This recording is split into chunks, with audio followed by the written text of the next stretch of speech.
computer, various sensors, and wireless radios. Quads are extremely agile, but this agility comes at a cost. They are inherently unstable, and they need some form of automatic feedback control in order to be able to fly.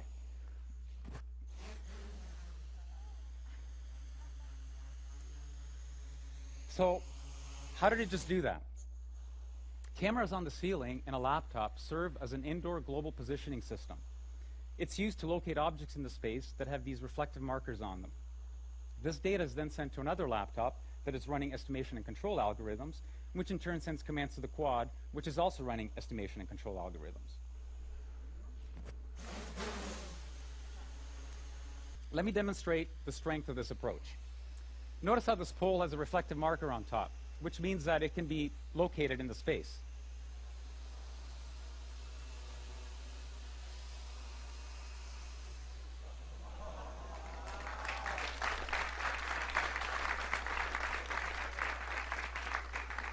You can notice that this quad is making fine adjustments to keep the pole balanced.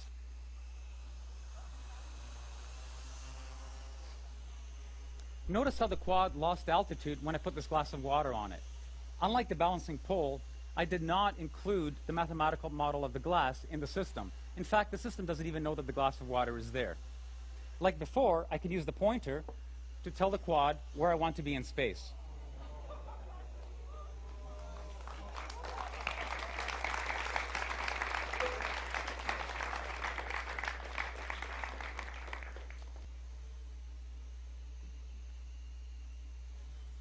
That's why you don't need to model the glass. It naturally doesn't spill, no matter what the quad does.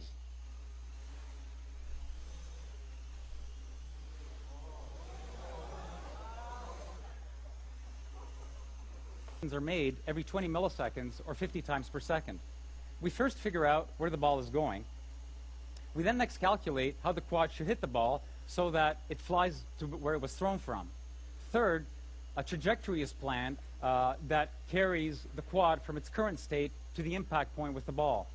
Fourth, we only execute 20 milliseconds worth of that strategy.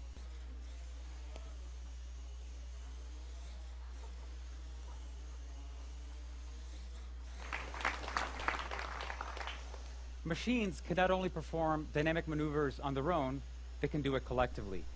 These three quads are cooperatively carrying a Skynet.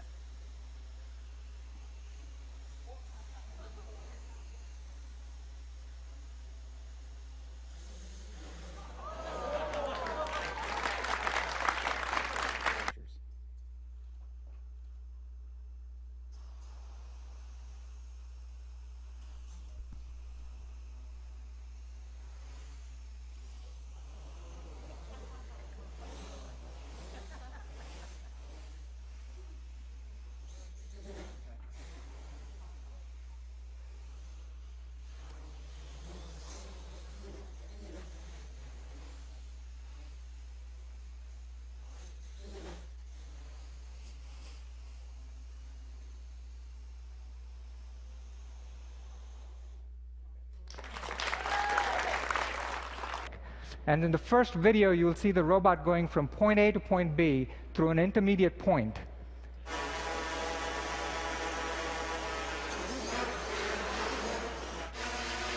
So the robot is obviously capable of executing any curved trajectory. So these are circular trajectories where the robot pulls about 2 Gs.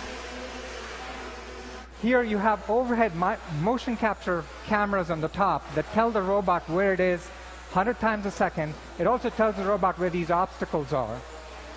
And the obstacles can be moving, and here you'll see Daniel throw this hoop into the air.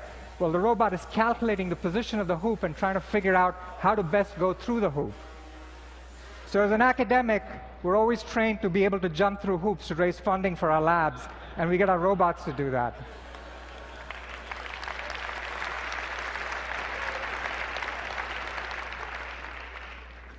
So another thing the robot can do is it remembers pieces of trajectory that it learns or is pre-programmed.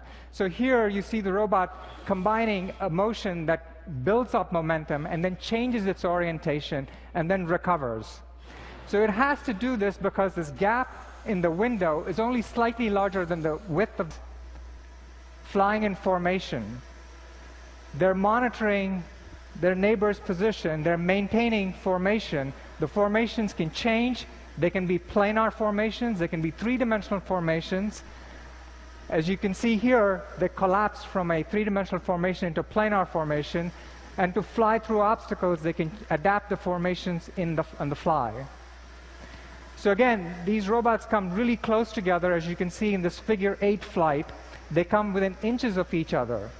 And despite the aerodynamic interactions with these propeller blades, they're able to maintain stable flight. But you do gain in terms of payload carrying capacity. Another application I want to show you, again, this is in our lab. This is work done by Quentin Lindsay, who's a graduate student. So his algorithm essentially tells these robots how to autonomously build cubic structures from truss-like elements. So his algorithm tells the robot what part to pick up, when, and where to place it. So in this video you see, and it's sped up 10, 14 times, you see 3 different structures being built by these robots. And again, everything is autonomous, and all Quentin has to do is to give them a blueprint of the design that he wants to build. And the robots that play the video are completely autonomous. You will see 9 robots play 6 different instruments.